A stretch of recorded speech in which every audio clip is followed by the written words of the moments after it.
Welcome, everybody. It's 7 o'clock. We're going to get started with Wednesday Wind Down with Dan and Friends.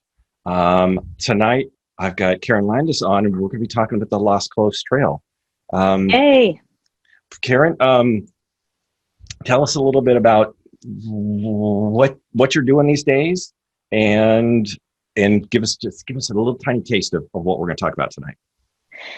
What I'm doing these days is I'm living in Montana and working on a private estate, and it's in a very beautiful area, and I have massive wilderness right outside my back door that I can go and play in if I'd like. So I'm in Montana, so not in San Diego where I used to be with you, far, far away from the Lost Coast. But that's what we're going to talk to you about tonight, right? Lost Coast? Absolutely. So I'm Dan Conger. I'm the host of this Wednesday Wind Down. And the concept of this is I like to drink beer. I like to get together with my friends and go hiking or talk about hiking. That's okay too. And it's harder to do in a COVID world. So that's what this show's about. So tonight, my beer that I'm drinking, I got a plug here, right? So I've got look at this. This is an advertisement. Hans is going to have to pay me for this. This is Wavelengths. This is their Red Shift. It's a hibiscus red ale, and this is Hans' first. This was his initial recipe that I remember drinking out of his garage, and he now owns and operates Wavelength Brewery in Vista. That's great. Plug. So this is my Red Shift ale that I'm drinking tonight. And Karen, what are you drinking?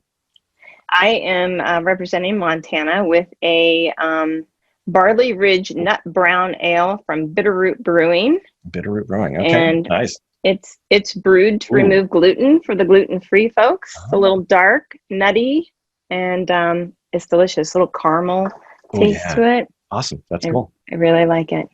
Good. It's my go-to beer when I've had a hard day at work. Indeed. Okay, well, I'll bring up some slides, just a couple of images, so we can get a taste of what we're going to be looking at, and then you can kind of tell us a little bit about our trail. And except I was showing the slides to you earlier, and I got them in the wrong order, so I have to find it. There, okay, now we got it. Okay, now I need to come back. See, this is where you get too tricky for your own good. Okay, now we're there, and now I can share the screen. See, I can edit all this stuff out. Nobody will know that I screwed up when we watch on YouTube. Oh, great. Okay, well, this is the Lost Coast Trail, which is like the most beautiful wilderness experience that's along a beach. And it's not like any beach you've ever seen in Southern California. It's rugged and it's wild. There are bears and deer and snakes and sleeper waves and lots of rocks and tilted sand, but it is just a very unique, gorgeous, amazing experience. It's about 4.5 to 5 hours north of San Francisco. Mm-hmm. And besides wildlife, there's lots of tide pools, especially on the first day, the tide pools. I didn't really see them on the rest of the beach. There's also a historical lighthouse that was in operation from, I think, 1913 to 1951. I think we have some fact checkers who might check my dates on that. Mm-hmm. But there's lots of streams that come down off these mountains. So from in a 3-mile section of land, it goes from beach up to 4,000 feet to the mountains. And all of it isn't on the beach though, right? Well, you have the ocean to your right the whole way because you travel south against the wind. So the wind's at your back. So it's not necessarily all on the sand or the rock. Sometimes you go up just a little bit to jet around, and you get to actually walk on a dirt path, which you'll get excited about when you get on that. But isn't that kind of what this is showing here, is where you're going to be leaving the beach? Yes, that rock is a famous rock that people have to know about, that when you see that rock, Now, when you go there, it's a little bit more easy. They have signs, and the trail, you can kind of see it goes up to the left because it's impassable at any tide. So Oh, tides are really important on this trip. And I think we're going to talk about that yeah, later, but yeah. you don't want to walk there. As you can see in this photo, that That's water. that's getting sketchy already, and that isn't low tide, but I got to imagine there's timing on this has got to be really tricky. Timing is tricky, and that is the thing with this hike is you have to have your timing Yeah, yeah. figured out. You either need Yeah. to make some miles for the day, or cut it short and make sure you can get past that point. Yeah, or take a midday nap while you're waiting for the tide to come back out. Oh, I like midday naps. You like that? I I could like do that. it too. Trail naps are great. Okay. Yeah, there's some amazing pieces of driftwood. This is like the largest one, but that's on. That's incredible. Yeah. Well, so those forests are come down to the beach in many places, and this was a massive redwood or a massive tree, when it was live, and just it must have been impressive to see that tumble down on the beach, and then over the years just get worn into that. That's impressive. Right. Yeah, and it's still there. I don't know. It kind of looks like a wolf. I don't know if you can tell, but to me, it looks like a wolf. I think it's cool. I see something in there. I don't know if I see a wolf, but Come on, use your imagination. You can see in this picture here that there's a lot of fog and mist. Yeah. It is the North Coast, so there's a lot of wind, but it's got that beautiful black sand that you get to walk on. As you're traveling along, you'll see sea lions bopping their head in the ocean, like checking you Nice. out, wondering what you're doing. I've seen sea otters playing in the surf, which is really cool. Nice. And when you get up in the morning, you go to hike, and all the human footprints are gone, and you can see just at the high tide, usually there's like a line of like debris and maybe little crab parts and shells and things like that. Well, walking along there, you also see like bear prints, and so you get to see. Yeah, you get to Bears see on the beach. bears on the beach, right? Like you wouldn't even think about it, but you do That's have so to have cool. a bear canister because of that. But I didn't see one. Okay. Well, but in the pictures you sent me, I didn't include it, but there was a bear paw print on the sand. So it's not like sometimes they're there. They are there. They are there. They just, they don't come out in the daytime while you're hiking usually. Sure. So I added in this map picture out of the images you sent me because this is up there. You can get there, but it's hard to get there from here. It is. So it definitely there's some travel time involved. So, but that also when you zoom in, when you look at Google Maps, it's kind of interesting to see how the highway leaves this coast and created this wilderness area, and really just how it kind of gives you a hint of how rugged this area might be. Because they couldn't build a road there. They tried for a long time to try to build the road through there, and they couldn't. And then they gave up. And in 1970, it was Kings Range was actually was the first national conservation area. Wow. It's BLM land. Okay. So there's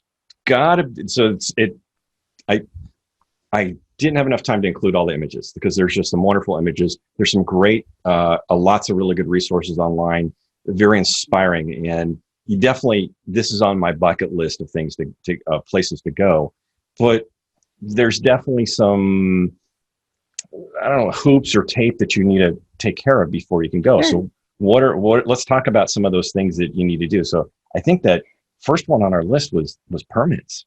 Yeah, back in the day when I did the trail a few times, it was walk up at the trailhead, fill out a little piece of paper, say that you were going on this trail, and you were done. But now you actually have to reserve. And reservations for this trail, I guess you could say, sell out quickly. Mm-hmm. And some fun information for the viewers watching. 2021 trail permits are up for sale tomorrow, October 1st. That's the first day. So you get a little insider on that. So you can maybe go tomorrow and go to recreation.gov and get your permits. You can get up to 3 permits with your name. Now, what's the time of year that's good to go up there, though? I've been in August and September. If you go in springtime, you may have difficulty with the streams that come down off of the mountains into the ocean. They may be just too swelled up for you to pass. So I think you need to check with the ranger station for sure, but I would say June would be a good early time. The time that they allow 60 people a day from May 15 to September 15, and 30 people all the other days. So I'm imagining that it might be doable in May. I guess it just depends on the year and how much rain we're having. Right. So my daughter went to Humboldt State University, which is the most northern university that you could be in and still be in California. It's as far, let's put it this way, as far away as you can get from San Diego and still stay in California. That's far. Every time we visit her, it's like, you bring rain gear, even if it's in the middle of summer. And so time of year is important. Yeah. Cool. Okay. So permits are important. You got to catch them. You need to plan your trip. And this is probably a good way the way I treat the Sierra, my trips to the Sierra is plan them in advance and put in for the permits when they open up. Good call. Right. So my map kind of showed that getting there is kind of a big deal, but there's a fair amount about transportation that's important on this trail, right?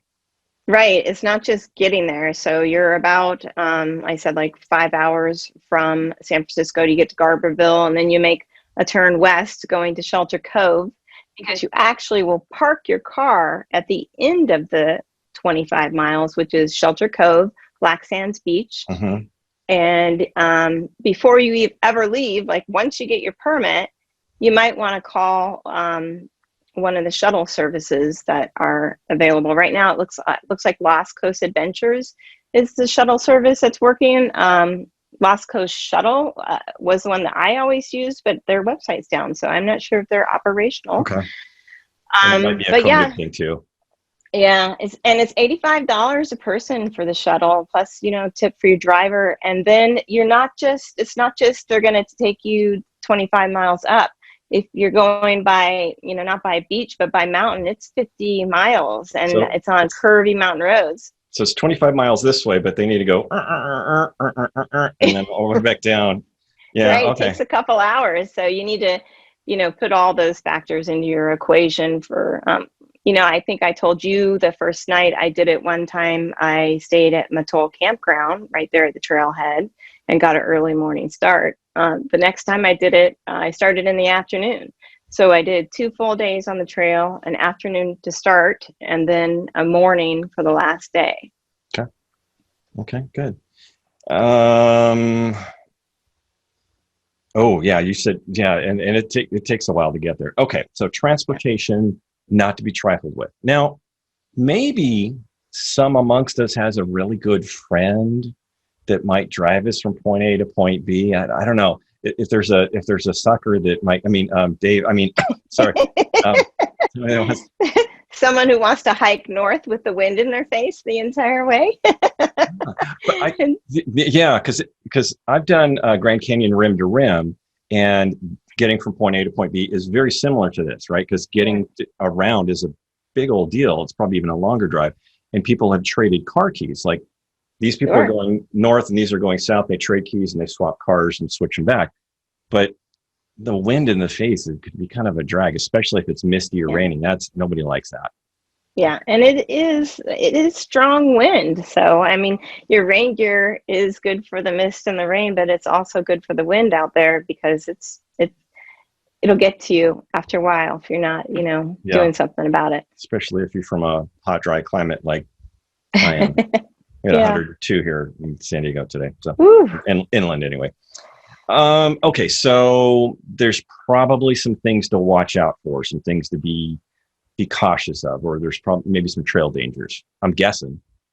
Yeah, there are. I mean, we already talked about bears. So your best thing you can do there is get you have to have a bear canister. They do rent them at the ranger station if you don't own one, but you absolutely have to have one. I would say the biggest animal issue I had there was snakes. So there's rattlesnakes, and they blend in. So bears and rattlesnakes on the beach. On the beach. Do they have sharks that come up on the beach too? Because that would be the only thing. It's so funny you say that, because we saw something that looked like a miniature shark on the beach when we were there that had beach itself that had died. But I guess it's some kind of fish that looks just like a miniature great white shark. It was incredible. So, but yeah, I wouldn't swim in those waters, by the way. The waters, they say, have you ever heard the term sleeper wave? Yes. Yeah. So those are waves where you're just looking and the waves coming, and then all of a sudden a huge wave will come, and it actually pulls people out to sea there. So you got to watch the water and don't go in it. So you don't call there isn't a lifeguard that's on duty or anything. And do you even have cell coverage on any of that? I'm guessing not. I don't believe I did. No. And I'd be surprised if you did. Maybe in Big Flat there might be. I don't know. I doubt it. I try to keep the cell phone off when I'm in the wilderness. Right. But yeah, we had lunch one day in some driftwood on the sand, and about, 10 minutes into our lunch, I looked over. About 6 feet away from me was a curled up rattlesnake. And we just watched him that whole time eating flies. He kept biting at flies in the air and getting them. I'd never heard of rattlesnakes eating flies. Me either. Well, this is a good reminder. We're just a little past our halfway point. So if you got any questions for Karen about the trail, put them in the Q&A and the chat. If you want to talk to her and find out, about her gig that she's doing in Montana, well, that we can catch those too. But we'll see how much time we have for this. Okay. Anything else that? There was one other thing that came up on our early list to be aware of. A plant-based danger. Well, poison oak, there is lots of poison oak there, so you need to watch for your leaves of 3 and be aware of it. The biggest danger doing the Lost Coast, the thing that you really need to know for your safety is the tides. When it's going to be high tide and when it's going to be low tide, because there are 3 areas on the trail that you cannot pass at high tide.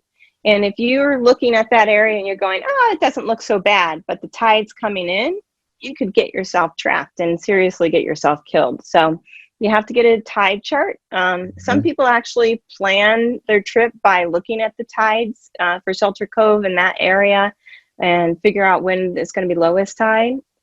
But I didn't. I just picked the days that worked for me, and I just dealt with the tides.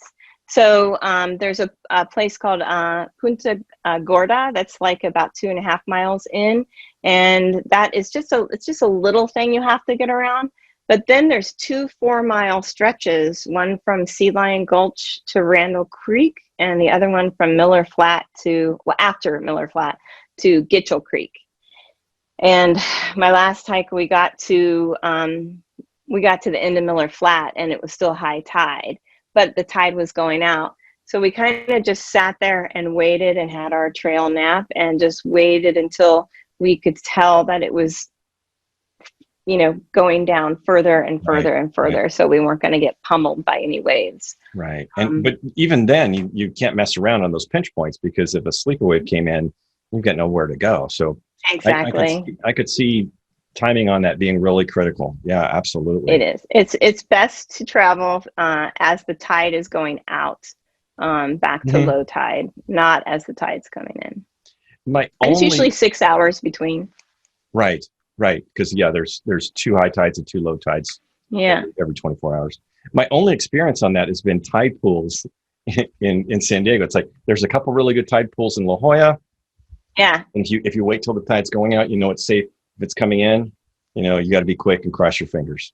So Yeah, but, and that's actually like your first day of hiking. You might want to plan it to start at low tide because that's where the tide pools are, and they're mhm. really cool up there. They Nice. were amazing tide pools. That's so cool. That's cool. Yeah, Yeah. Well, they don't get bothered by people either. So. right, right. Starfish in them, and just purple and orange is gorgeous. So your background image that you're using right now looks pretty Yeah. sandy, looks pretty easy walking. Is the whole trail isn't like that either though. And the whole trail is not like that. And it's, you think you're going to walk on the beach and you think, oh, just a leisurely beach walk. But, you have your backpack on your back too, Yeah. right? Okay. So I'm And carrying some weight, but yeah, and the sand is slanted going down to the beach. It's not, it's a little flat in this picture, but there's a lot of places where it's slanted. So you're walking at a slant so you're and always it's, so you're always going south, and your right foot yes, is always you're never turning around.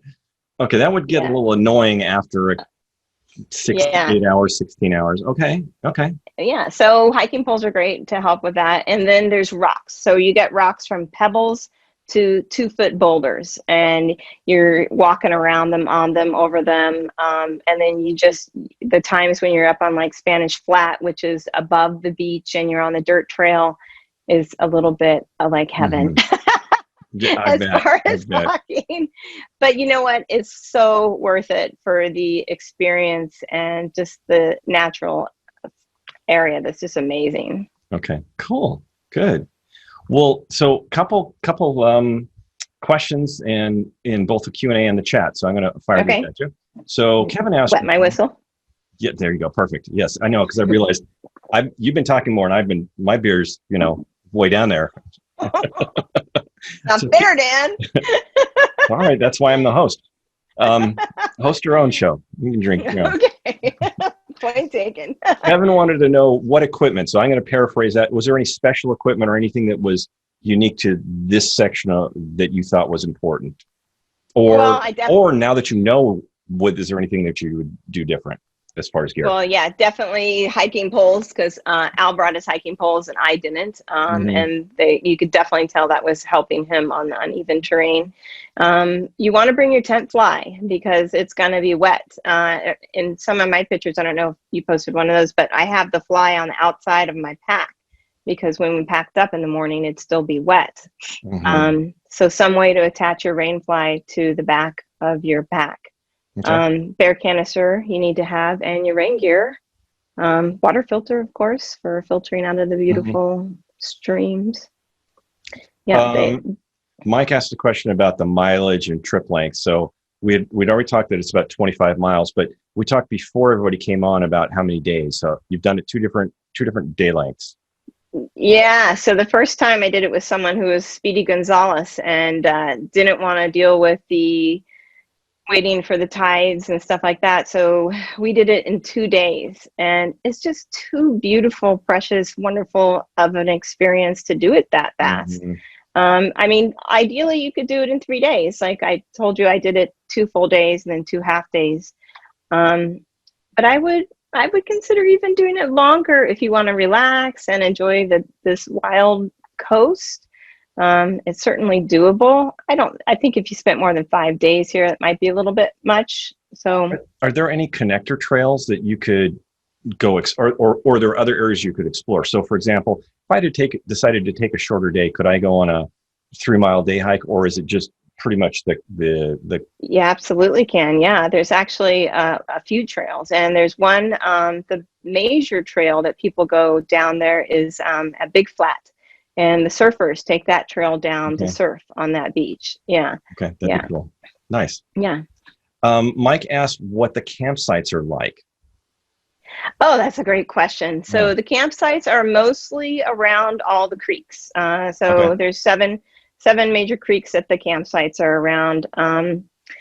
Our first time, the first night that we did it, this last time we were going to stay at Cooksey Creek, but we didn't make it that far that night, and so we stayed at Sea Lion Gulch, and there was only a couple, just there were enough places for the 3 of our tents, and that was it. But most of the tent sites are up on up a little bit away from the sand. They're not obviously not don't want to be anywhere near high tide. Yeah. So yeah, but there is something unique about Good, because I was going to the bathroom. I was about to ask you about this. I was going to make you tell everybody. Okay. So Okay. So no. Okay. Well, first thing, you don't need to bring a wag bag, do you? No, you do not need to Okay, bring a okay, wag got it. bag because you However- are going to use the power of the Pacific Ocean to obliterate your waste. Okay. So what you have to do is you go to number 2, you go below the high tide line. So in between the surf and the high tide line, that's where you go to the bathroom. So I talked to the former ranger there before, and he told me, I said, well, what do you do at high tide? He said, well, you still go, stay safe, but still go on the sand, because eventually there will be a tide high enough that will obliterate. Or you could go between waves. You could run out and run back. Just be really quick. Okay. Well, the interesting thing is, since it's become more impacted and there's more people going, and they had to limit the permits to 60 people, it'd be interesting to see going to the bathroom right there in the open on the beach. So, well, yeah, and I plan that for early morning. Right, well, that's probably an impact area, right? Because if people concentrate near the creeks, near the campgrounds, then that's where waste is going to be, which is kind of why in Whitney and other areas they use the wag bag, is because it's not that there's too many people, there's too many people on the trail and Right. 500 feet either side of it. Right. I mean, when I did it, I could get away, but like I said, there's more people on the trail now. But another thing you can do is you leave your campsite, not when everyone else is leaving, and go further down the beach or go up the beach some. And we did run into one guy one time. That was it. There are stretches of the beach that are long and wide, and you can see for a long way, so you could tell if anyone was coming. Yeah. Good. Right. Because sometimes that's on impacted trail. Well, this is definitely not a high density trail, but there are high density trails where, oh man, cover. Good luck finding cover. Yeah. Yeah. And a wag bag is perfectly reasonable in this area. Right. Right. And I think it's not, quite honestly, it's a wag bag or anything like that, it's not anything to be squeamish about. It's saving impact from other people. And Totally. Earlier in an earlier webinar, we talked about leave no trace, right? And there's a spectrum of leave no trace, but things to minimize the crappiness, if you will, for the next person. So. Right. Yeah. Yeah. And especially you don't want people going up the creek beds trying to find a place near the creek beds, because then you're contaminating the water source that everyone's drinking. Right. So I got time for one last question. And Doug asked, how much of that 25 miles is along the beach and how much of it is off the beach? A lot. Some. I know. I would say maybe one third of it is. If you could tell us to the nearest tenth of the mile, I'd be okay. Yeah, I would say 1/3 of it is off the beach and maybe up on a bluff. Okay. Most of it's on the beach. Okay. Yeah. Interesting. Yeah. But you still see the ocean right there, no matter where you're at. Right. Yeah. Awesome. Yeah. Karen, I want to thank you so much for joining us. Our half an hour went by really quick. It always does, but it's been fun. Yeah. Well, and this is cool on two fronts, right? Is I've wanted to talk about this. I knew that you've been there, and I hadn't talked to you in so long in person, or this is as close to in person as we're getting, only through social media. So it was nice to be able to catch up with you as well. It was nice. I agree, Dan. I miss all you guys. Yeah. Hey, next week we're going to be back with another episode of Shit Went Wrong and Lessons Learned. Oh, I know. I got someone else to tap because I know something's gone wrong on one of Karen's hikes. I just know it, right? So what's great about Shit Went Wrong is I convince someone to share. I get two people to share their stories of some sort of trail disaster, some sort of train wreck they had. It's like, okay, but did you die? No. And this is what you learn from it. Because I think, that idea of sitting around a campfire and saying, there I was, thought I was going to die. I didn't. And I won't ever do that again. So. Yes, I think we all have some little story like that. Good deal. Well, we'll be back with that next week. Again, Karen, thanks so much. Everybody else, thanks for joining. Pleasure. And you two people, thanks for watching. Have a great week, everybody. Bye. Bye.